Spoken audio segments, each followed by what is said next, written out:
Okay, so I have some pieces that I made already.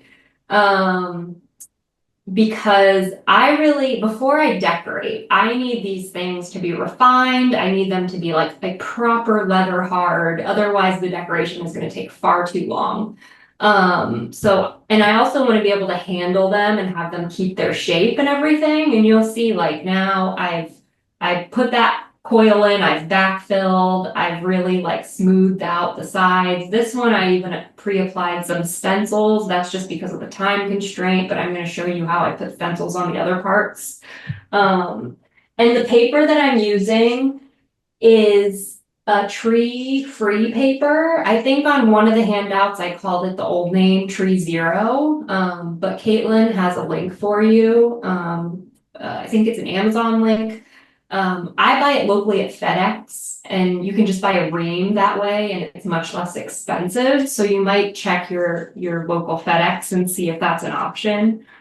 Because a ream is 500 sheets, and even for someone like me that does a lot of paper stenciling, it takes me like 2 years to go through 500 sheets. So, and the reason that I use this tree-free paper is because it's made of sugarcane waste and it has a little bit more of a complex fiber structure. And that means that it's going to hold up to all this moisture a little bit better than if it's just regular printer paper. So now I'm going to use my template again one more time for decorating purposes to get kind of a line on top of my butter dish. And now it's flipped over, so it's right side up. Because I want to just put a little bit of decoration on this. I don't want to decorate the whole thing.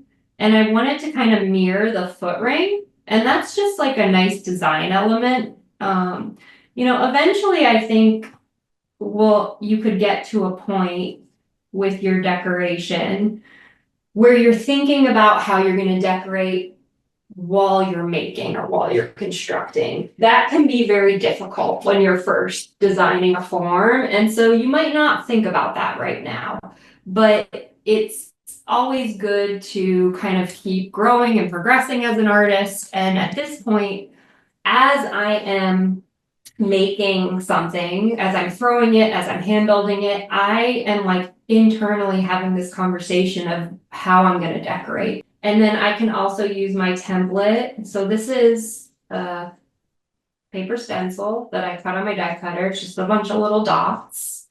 And I'm going to use my template again to get that shape so that I don't have to do a lot of guesswork. And I can also kind of frame like what part of this I want, right? Like the optimal amount of dots within the frame. Like that. I'm also going to, they're under the table, of course. I'm also gonna do my sides with this dot pattern too. So I'm going to go ahead and trace a part for that.